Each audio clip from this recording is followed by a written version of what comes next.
भगवान को जो करना पड़ा भगवान ने किया। पांडवों की रक्षा के लिए भगवान को जो भी जिस प्रकार से भी जो भी कर्म करना पड़ा उन्होंने किया, क्योंकि भगवान जो है धर्म के साथ थे। दुर्योधन अधर्म है और पांडव जो है धर्म है। भगवान धर्म का साथ देते हैं, अधर्म का साथ नहीं देते। जो भगवान के सम्मुख हो रहते हैं तो धर्म जो है भगवान के सामने है, जो भगवान के सम्मुख रहते हैं तो समझो वो धर्म का पालन कर रहे हैं। लेकिन जो धर्म जो भगवान से विमुख हैं, सामने भगवान है तो भी भगवान से विमुख है, तो वो अधर्म का पालन करने वाले हैं।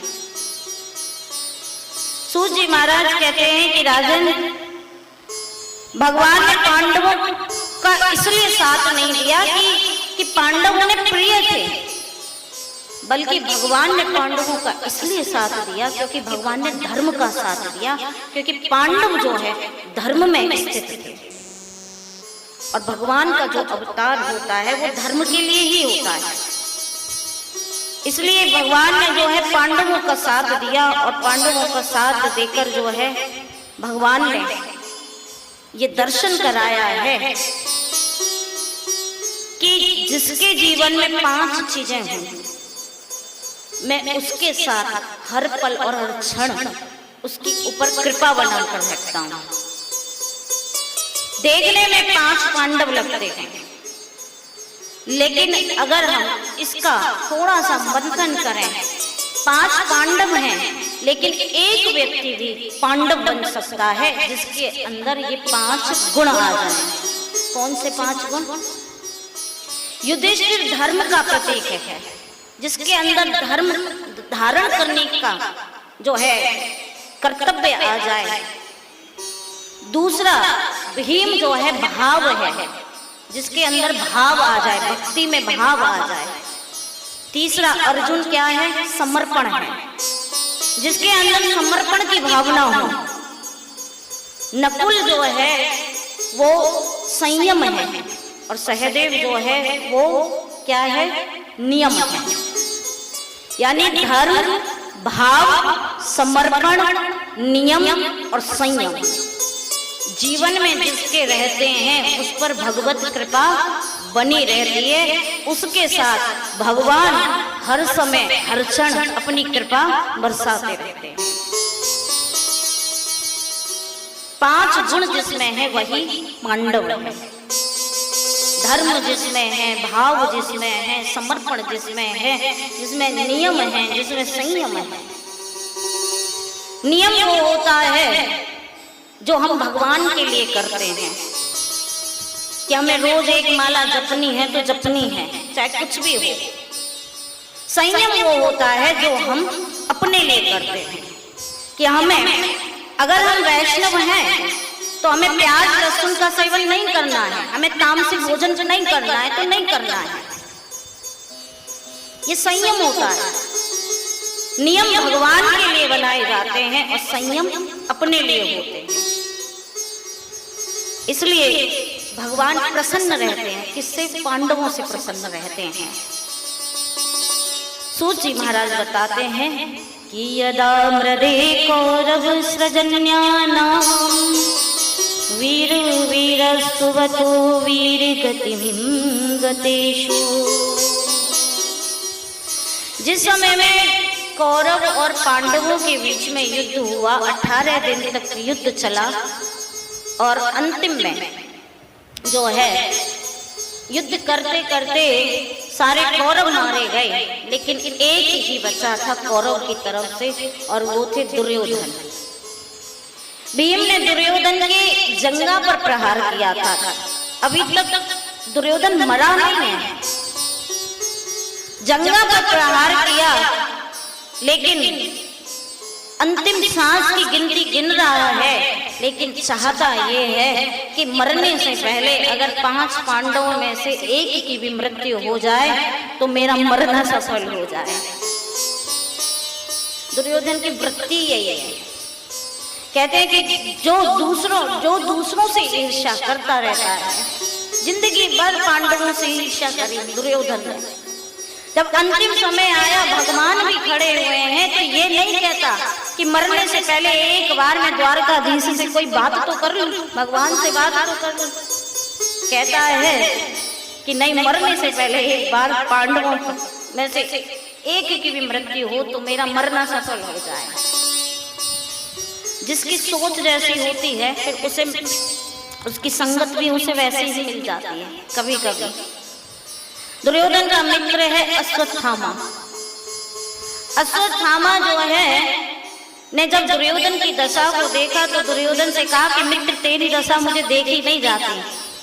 देख, तूने अगर मुझे युद्ध भूमि में अपना सेनापति बनाया होता तो आज तुझे ये दिन देखना नहीं पड़ता।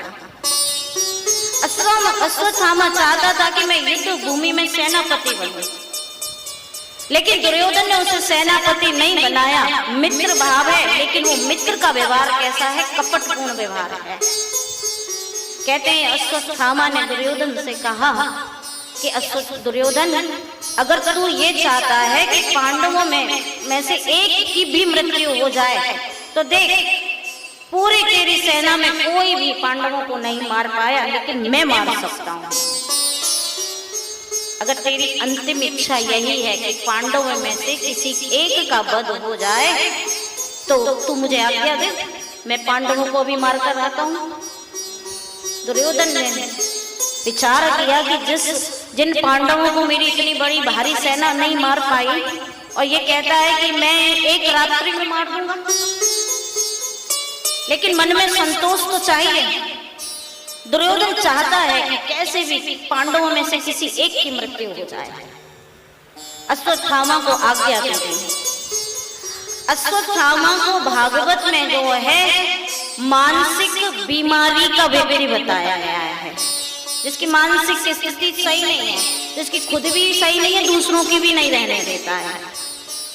अश्वत्थामा अगर चाहता तो दुर्योधन को यह समझा सकता था कि अरे मित्र, तेरी मृत्यु का समय है और इस समय तुझे जो है कृष्ण का दर्शन करना चाहिए, कृष्ण का नाम लेना चाहिए, लेकिन ऐसा नहीं समझाया। क्या कहता है कि तू जिन शत्रुओं की बात कर रहा है उन शत्रुओं को तो मैं मार कर आ सकता हूँ। अश्वत्थामा उसको कहा गया है जो स्वयं को सुखी रहना नहीं जानता और दूसरों को भी रहने नहीं देता है, उसे अश्वत्थामा कहा गया है। जो खुद तो दुखी रहता ही है और दूसरों को भी दुखी करता है, उसे अश्वत्थामा की उपाधि मिली है। अश्वत्थामा मारने चल दिया, किसको? पांडवों को मारने चल दिया, लेकिन जिसकी रक्षा स्वयं भगवान द्वारकाधीश कर रहे हैं। नेत्र बंद कर कर देखे भगवान के नेत्रों सजल हो गए और मन में सोचने लगे कि आज तो अश्वत्थामा पांडवों का वध करके ही छोड़ेगा। लेकिन जिसको बचाने वाले भगवान स्वयं हैं, वो भगवान जो है गए पांडवों के पास में और पांडवों से निवेदन किया कि आज रात्रि तुमने युद्ध भूमि में विजय प्राप्त करी है, और जब विजय प्राप्त हो जाए, समाज में हमें सम्मान मिलना शुरू हो जाए, तो उस समय ज्यादा हमें प्रसन्नता जाहिर नहीं करनी चाहिए। न जाने कौन शत्रु कब आकर हमारे ऊपर भारी पड़ जाए। इसलिए मैं तुमसे निवेदन करता हूँ कि आज रात्रि भर कोई सोएगा नहीं, सिर्फ क्या करेंगे, दूसरे शिविर में चलते हैं और वहां बड़े प्रेम से सत्संग करेंगे, रात्रि में जागरण करेंगे। भगवान की बात को सुनकर सारे पांडव जो है भगवान के साथ चल दिए और दूसरे शिविर में पहुंचे, रात्रि भर जागरण किया। लेकिन उसी शिविर में जो है द्रौपदी के 5 पुत्र जो बालक हैं अभी, वो आकर सो गए। उसी समय में अर्धरात्रि के समय में जो है अश्वत्थामा पहुंचता है और जैसे ही उसने उस शिविर में द्रौपदी के 5 पुत्रों को देखा और द्रौपदी के 5 पुत्रों को देखकर उसे भ्रम हो गया कि ये पांडव हैं। एक तीर निकाला, बाण चलाई और बाण चलाकर जो है 5 पांडवों के पुत्रों का, द्रौपदी के पुत्रों की हत्या कर दी। मन में विचार किया कि दुर्योधन से अगर जाकर ये कह दूंगा कि मैं 5 पांडवों को मार कर आ गया, उनका वध कर आ गया, तो दुर्योधन मानने वाला नहीं है। उसे तो कोई भी चीज के लिए प्रमाण चाहिए कि प्रमाण को क्या प्रमाण है कि तुमने पांडवों को मारा है। तो कहते प्रमाण के लिए अश्वत्थामा द्रौपदी के उन 5 बालकों के कटे हुए सिर को लेकर गया और पहुंचा दुर्योधन के पास में, और दुर्योधन से जाकर कहा कि मित्र बताओ, मैंने तुमसे कहा था कि मैं 5 पांडवों को आज मार कर आऊंगा और देखो मैंने वध कर दिया। दुर्योधन को बड़ा आश्चर्य हुआ कि इसने 5 पांडवों को मार दिया और वो भी एक ही रात में। पूछा क्या प्रमाण है, तो बोला कि मैं जानता था मित्र तुम प्रमाण मांगोगे और मैं प्रमाण लेकर आया हूं ना, देखो पांडवों के कटे सिर लेकर आया हूं। कटा सिर दे दिया, भीम के पुत्र का सिर था। जैसे ही भीम के पुत्र का सिर दुर्योधन के हाथ में गया तो समझने में देर नहीं लगी कि ये पांडवों का सिर नहीं है, ये भीम के पुत्र का सिर है। इसने तो बालकों की हत्या कर दी। जोर से दहाड़ कर चिल्लाया कि अरे मित्र तुमने ये क्या किया, आज द्रौपदी के 5 पुत्रों को मार दिया, पांडवों के 5 पुत्रों को मार दिया। बेशक से पांडव मेरे शत्रु हैं, मैं चाहता था कि मरने से पहले पांडवों में से एक की भी मृत्यु हो जाए, लेकिन कदाचित मैंने ये कभी नहीं सोचा कि द्रौपदी के 5 पुत्रों की हत्या हो। तो पांडवों के बालकों की हत्या करके आया है। इतना कहकर दुर्योधन के तो प्राण छूट गए। कहते हैं कि इधर अश्वत्थामा ने जैसे ही सुना कि मैंने पांडवों का वध नहीं किया, मैंने द्रौपदी के पुत्रों का वध किया है, अश्वत्थामा घबरा गया। सोचने लगा कि अगर मैंने द्रौपदी के 5 पुत्रों को मारा है तो आज अर्जुन तो मुझे छोड़ने वाला नहीं है। दौड़कर पहुंचा अपने आश्रम पर, और अपने आश्रम में जब पहुंचा तो वहां आश्रम में बैठकर जो है विचार करने लगा। इधर जब प्रातः काल होती है और प्रातः काल होने पर जब द्रौपदी शिविर में जाती है तो क्या देखती है कि पूरे शिविर में रक्त की धार बह रही है। सैयाओं पर दृष्टि जाती है तो देखती है कि आज मेरे 5 पुत्रों के जो है सिर धड़ से अलग कटे हुए हैं। धाड़ कर विलाप करने लगी कि मेरे पुत्रों की हत्या किसने कर दी, किसने कर दी। जोर जोर से जब विलाप किया तो द्रौपदी के विलाप को देखकर जो है द्वारकाधीश भगवान और पांडव दौड़कर आए। अर्जुन ने देखा कि पूरे शिविर में रक्त की धार बह रही है और आज 5 पुत्रों की हत्या कर दी है। ऐसा घिनौना काम कौन कर सकता है। अर्जुन को समझने में देर नहीं लगी। अर्जुन समझ गया कि आज ऐसा घिनौना काम कोई कर सकता है तो केवल एक ही व्यक्ति कर सकता है और वो अश्वत्थामा कर सकता है। तुरंत अर्जुन दौड़ कर गया और अश्वत्थामा को लेने के लिए द्रौपदी को वचन देकर गया कि द्रौपदी तेरे जो इन बालकों का हत्यारा है आज उसे पकड़कर तुम्हारे सामने लाकर खड़ा करूंगा और जैसा तुम कहोगी वैसा ही आज उसको सजा दी जाएगी, दंड दिया जाएगा। दौड़ कर गया अर्जुन, और अर्जुन जैसे ही दौड़ कर गया और अश्वत्थामा ने देखा कि अर्जुन मेरे पास आ रहा है तो अश्वत्थामा ब्रह्मास्त्र चलाना जानता था और तुरंत ब्रह्मास्त्र को चलाया। और जैसे ही वो ब्रह्मास्त्र चला तो अर्जुन के पीछे पीछे द्वारकाधीश भी गए थे।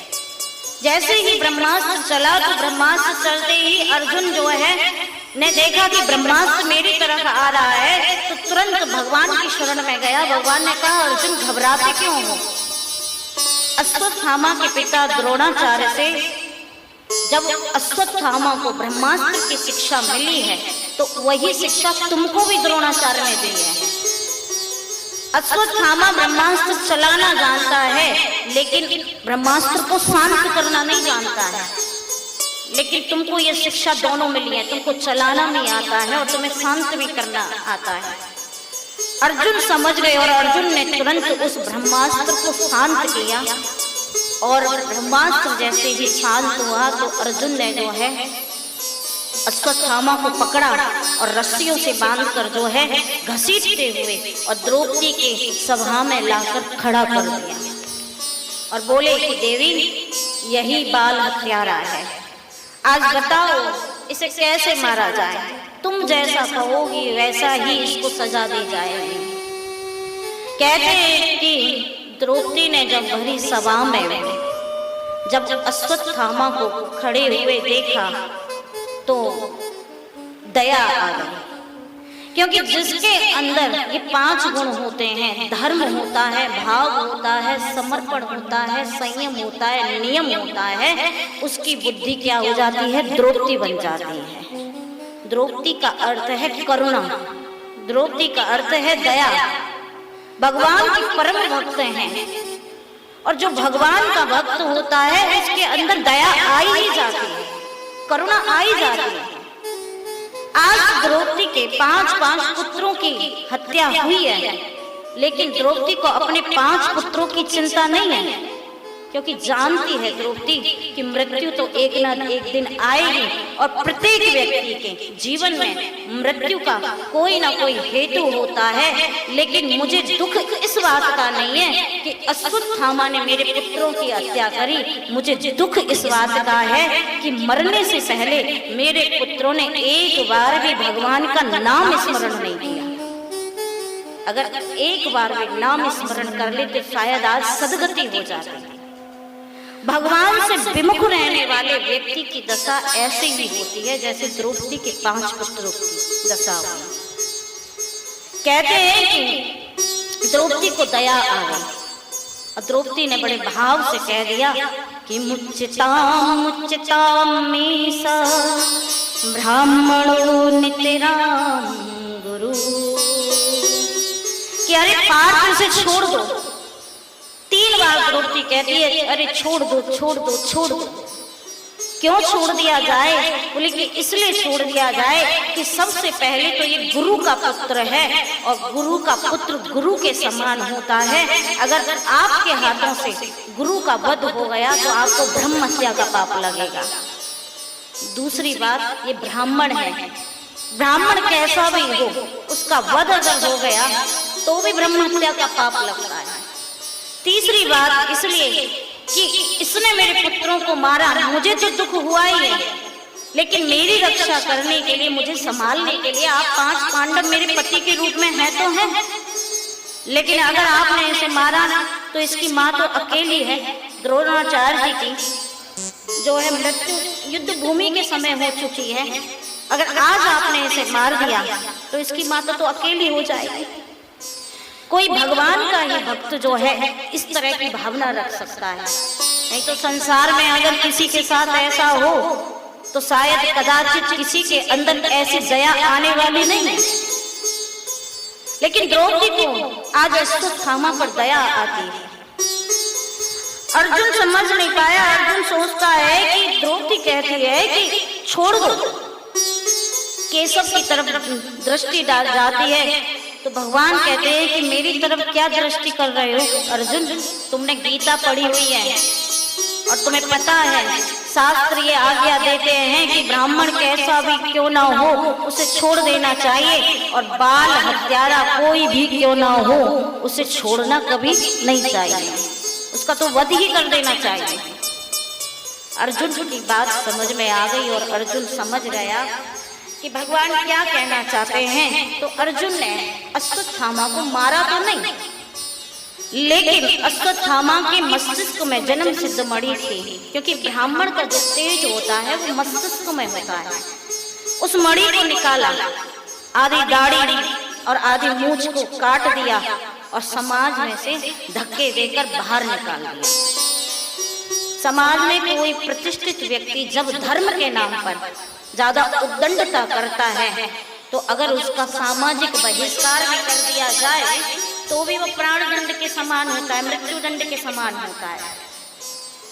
आज अर्जुन ने अश्वत्थामा को मारा नहीं, लेकिन उसे दंडित किया। कहते हैं कि अश्वत्थामा ने को विचार करना चाहिए कि चलो मैंने इतना घिनौना काम करा, इतना घिनौना कृत्य करा और इतने होने के बावजूद भी पांडवों ने मेरा वध नहीं किया, मुझे छोड़ दिया। लेकिन जो व्यक्ति का जो सबसे बड़ा अवगुण है वो ईर्ष्या है। अश्वत्थामा को कहीं ना कहीं पांडवों से ईर्ष्या बनी हुई है। जाता है अपने आश्रम में और आश्रम में जाकर जो है हंसते हुए सोचता है कि अच्छा हुआ कि आज मैंने पांडवों के बालकों का वध कर दिया। अच्छा ही हुआ कि पांडवों का वंश आगे नहीं बढ़ेगा, कोई तर्पण देने वाला नहीं, कोई पिंडदान करने वाला नहीं होगा। लेकिन तभी विचार में आया कि युद्ध भूमि के समय में अर्जुन का पुत्र था अभिमन्यु, और अभिमन्यु की पत्नी है उत्तरा, और उत्तरा के गर्भ में जो है पांडवों का वंशज जन्म लेने वाला है। अपने ईर्ष्या के भाव से आज अश्वत्थामा ने सोचा कि जो पांडवों का वंश जन्म लेकर आने वाला है कदाचित मैं इसको भी नहीं छोड़ूंगा। तो वहीं आश्रम से बैठे बैठे अश्वत्थामा ने क्या किया, ब्रह्मास्त्र चलाया है। और अब की बार जो ब्रह्मास्त्र चला है वो ब्रह्मास्त्र किसके ऊपर चला, उत्तरा के गर्भ के बालक के ऊपर चला। आज उत्तरा के गर्भ के बालक के ऊपर, उस गर्भ के बालक को नष्ट करने के लिए आज अश्वत्थामा ने ब्रह्मास्त्र चला दिया। उत्तरा को जब लगा कि मेरे गर्भ का बालक नष्ट होने वाला है, समझने में देर नहीं लगी, उत्तरा को समझ गई कि आज ये गर्भ का बालक कहीं ना कहीं नष्ट होने वाला है। जानती है, द्रौपदी ने एक शिक्षा दे रखी है कि जब भी जीवन में विपत्ति आवे तो कभी भी संसार के लोगों के पास मत जाना, जाना तो केवल सीधे भगवान के पास जाना। दौड़ कर जाती है उत्तरा और दौड़ कर जाके अपने बड़े भाव से भगवान के चरणों में निवेदन करती है कि पाहि पाहि महायोगिनी देव देव जगत पते नान्यम तद भयम पश्ये यत्र मृत्यु परस्परम। पाहि पाहि महायोगिन देव देव जगत पते नान्यम तद भयम पश्ये यत्र मृत्यु परस्परम। कि प्रभु आपके शरण में मैं आई हूं और मैं आज मेरे गर्भ का बालक नष्ट होने वाला है। मैं जानती हूँ प्रभु कि यत्र मृत्यु परस्परम, प्रत्येक व्यक्ति की मृत्यु का कोई न कोई हेतु होता है। मेरे भी गर्भ के बालक की मृत्यु का कोई न कोई तो हेतु है। संसार में जिसका जन्म हुआ है उसकी मृत्यु का कोई न कोई कारण होता है। किसी की मृत्यु अग्नि से हो जाती है, किसी की जल के द्वारा हो जाती है, तो किसी की दुर्घटना में हो जाती है, कोई बीमारी से मर जाता है। लेकिन मेरा गर्भ का बालक तो अभी जन्म भी नहीं लेकर आया। ऐसा इसने ऐसा कौन सा कर्म किया है जिसके कारण ये गर्भ नष्ट होने वाला है।